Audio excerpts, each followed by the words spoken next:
자, 제가 아까 군산 잠깐 본다 그랬으니까 군산을 한번 볼게요. 군산을 분석해 보는 거예요.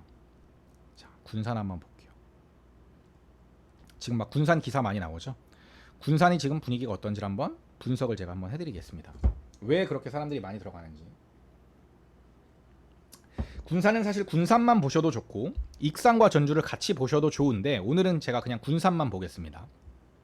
사실 익산하고 전주는 좀 거리가 있어요. 그런데 출퇴근도 가능하고 이사를 가기도 해요. 근데 같이 보기도 애매하고 따로 보기도 애매해요. 근데 전주 같은데 조금 좋은 아파트들, 뭐 에코시티나 혁신도시 이런 게 생기면 넘어가기도 많이 넘어갑니다. 이사를 고려하기도 해요. 그래서 조금 애매하긴 하지만 오늘은 군산만 한번 봐보겠습니다. 자, 전북 군산이에요. 자, 전북 군산을 한번 보는 거죠. 전북 군산 미분양도 한번 볼게요. 계속 이걸 반복하셔야 돼요. 이게 익숙해질 때까지. 지금 이게 2차 필터링하고 3차 필터링만 하는 거거든요. 2차 필터링, 3차 필터링이 익숙해질 때까지 모든 지역을 다 계속 이렇게 분석하셔야 돼요. 물론 제가 지금 알려드리는 게 8차 필터링까지 해서 점수화 시켜가지고 하는 게 다 중요하지만 특히 이 2차, 3차 필터링만 제대로 하면, 이것만 제대로 하면 적어도 앞으로 떨어질 지역에 가가지고 멍청하게 투자하는 짓은 안 한단 말이에요.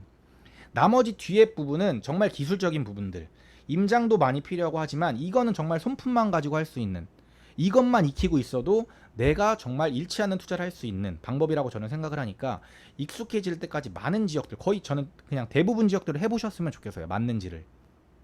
이게 되게 중요하다고 생각해요. 자, 군산입니다. 군산도 시기가 포항이랑 비슷하게 10년부터 어디까지 떨어졌어요? 미분양이 13년도까지 미분양이 감소했습니다. 그럼 군산은 미분양이 이때 왜 감소했을까? 공급을 보면 되죠. 공급.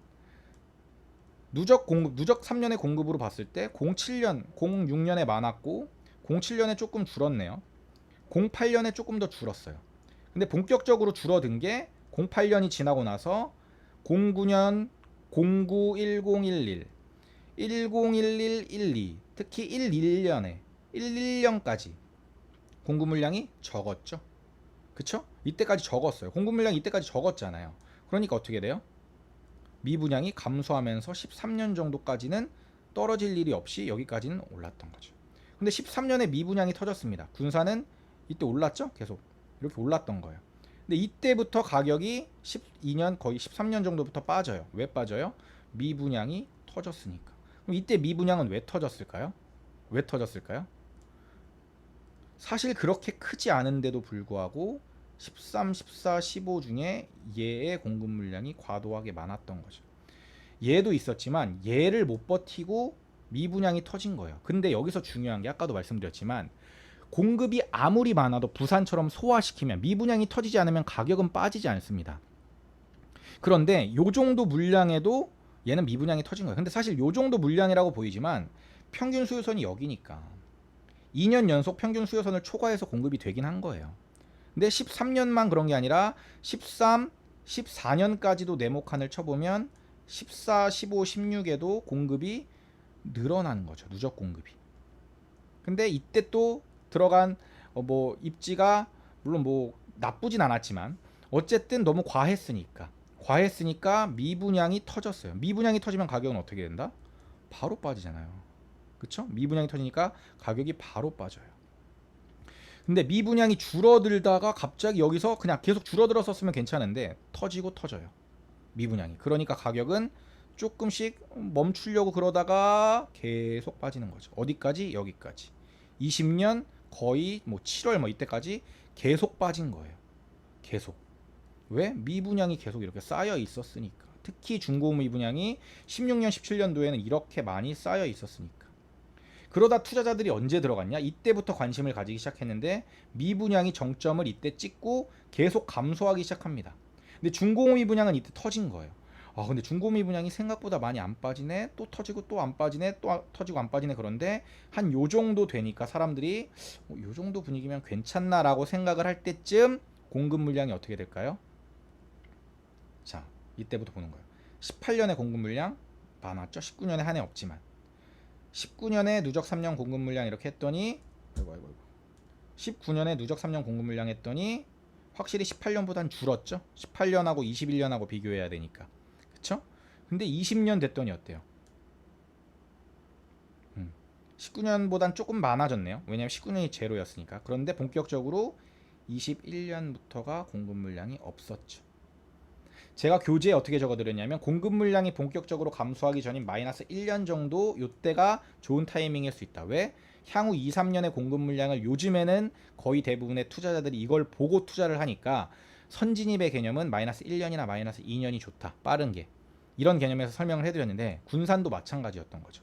자, 향후 21년, 22년 공급 물량 별로 없어? 미분양 줄어들고 있어? 오케이, 들어가. 거기다가 20년에는 뭐도 있었죠? 엄청난 전국적인 유동성이 있었죠. 그러니까 가격이 올라가요. 그럼 군산도 언제가 타이밍이었다? 자, 줄어들어요. 그 전세 지수가 그 전세 지수랑 매매 지수랑 하락장엔 같이 빠집니다. 같이 빠지다가 전세 지수가 먼저 반등을 하는 시기. 19년 11월에 마이너스 0.22. 19년 12월에도 마이너스 0.22. 20년 1월에 0. 20년 2월에 0.22. 20년 3월에 마이너스 0.11이에요. 근데 저는 만약에 두 개 이거 떴으면 이때 마이너스 0.11 뜬 게 떨어질까 이런 고민을 했을 것 같긴 한데 어쨌든 안전하게 봤을 때는 20년 4월 0.11, 20년 5월 0, 그 다음에 20년 6월 0.11이니까 20년 7월에 들어갔었어야 되는 거죠. 빠른 투자자들은 2개월 뜬 거 보고 여기서 들어갔을 거고 늦어도 20년 7월 20년 7월에 들어갔으면 어떻게 됐다? 이거 다 먹는 거죠. 그쵸? 다 먹는 거잖아요. 어쨌든 이때 들어갔었어도. 물론 지수가 일반 아파트 그냥 시세보다는 조금 반영이 늦기 때문에 이미 대장 아파트는 이때부터 올라가는 거예요. 이미 대장 아파트는 이때부터 올라가요. 그래서 현장이 중요하다라고 얘기를 하는 겁니다. 지수상으로는 여기가 바닥이지만 실제로는 그렇지 않아요. 사실 20년 초부터 많이 올랐어요. 군산은. 대장 아파트급은.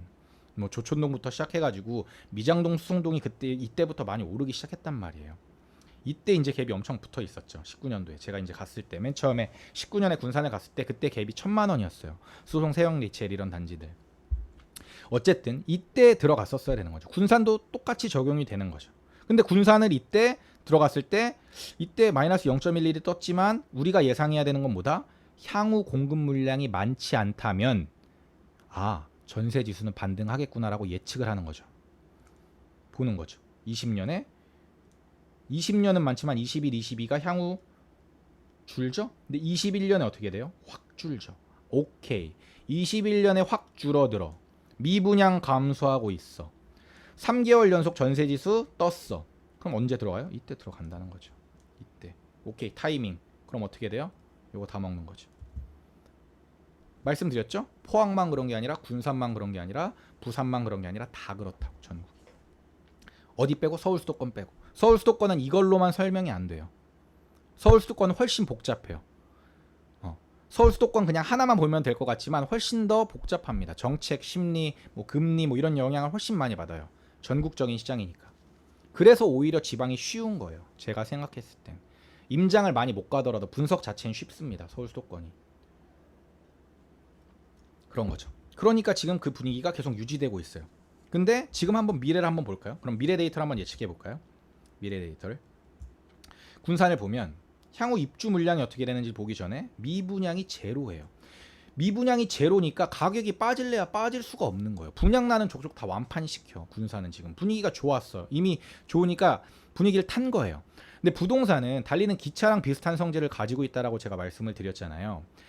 한번 분위기를 타면 당장 내일 분위기가 꺾이고 이런 게 아니에요. 대구도 마찬가지입니다. 지금 대구의 규제 지역이 해제됐다고 해가지고 바로 그렇게 꺾이지가 않아요. 부동산은 한번 달리는 기차는 브레이크를 밟아도 몇 년은 간단 말이에요.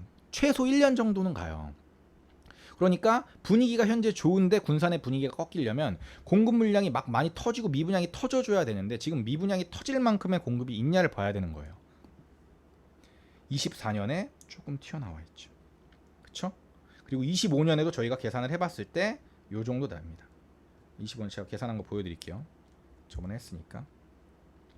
자, 정규반에 여기 있다. 시크릿 브라더의 예상 입주 물량. 이따 어차피 보여드려야 되니까 이거 참 켜놨습니다.